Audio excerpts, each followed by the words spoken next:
Hi and welcome to RPGMAKERVXACE.INFO's tutorials. This is tutorial number 2, quest progress. So I'm going to show you how to get an NPC to recognize your stage at a quest and change their behavior based on that. So, so the first example here that I'm going to use is an item. So actually the first thing we need to do is create the item.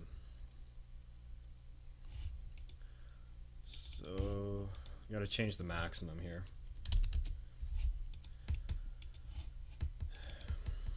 And we'll just pick an icon for it randomly.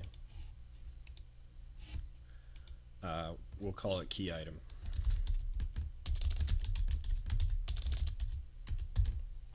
And we will make it a key item, which, you know, it sort of means quest item.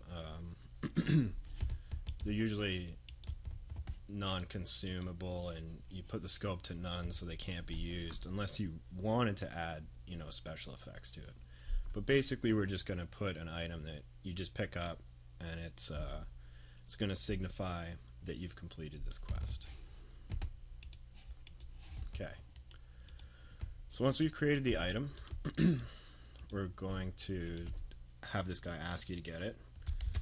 Please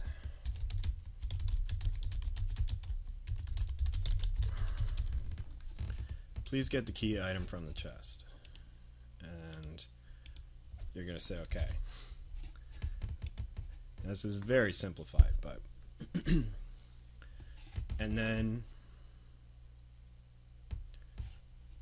we're going to put a self switch on, and this self switch is going to signify that you've received the mission but you have not yet completed it.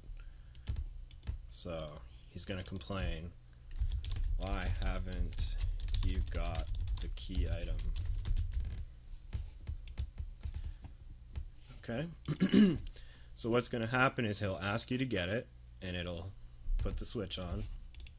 We should maybe bring his graphic in here too.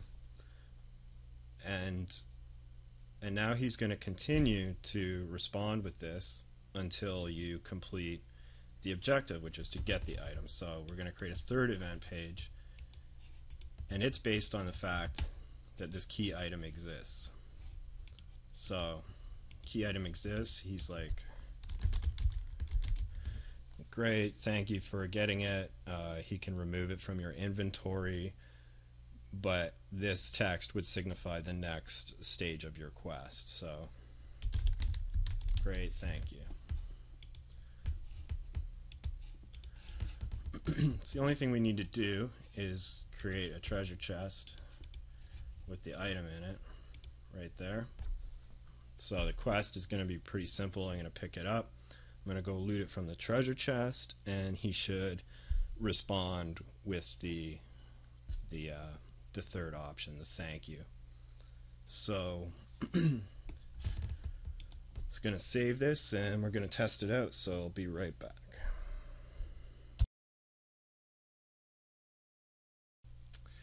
Okay, so it turns out I tested it, and there was a small mistake. In the third event, I didn't add the picture, which will make the priority below your characters, which means you won't see the event and you just walk over it. So I had to add his picture basically to the third page to get it to work. So I'm going to run the test again, and I'll be right back.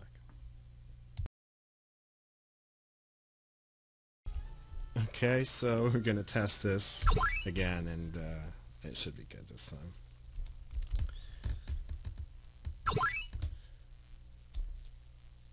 So he asks you to get an item from the chest, and when you go back to him, he questions why you haven't got it yet, because the first switch has gone off. So we go and we pick up the item, take a look at it here.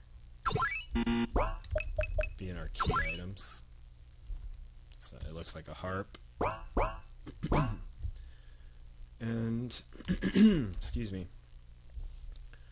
So he recognizes that you have it now, and you're on the next stage of the quest. You can have him remove the item, give you another one, whatever you'd like to do. Now, there's other ways to accomplish this, through switches, through members of your party, through all kinds of different triggers. So we're going to explore a couple more of those in the next parts of the tutorials.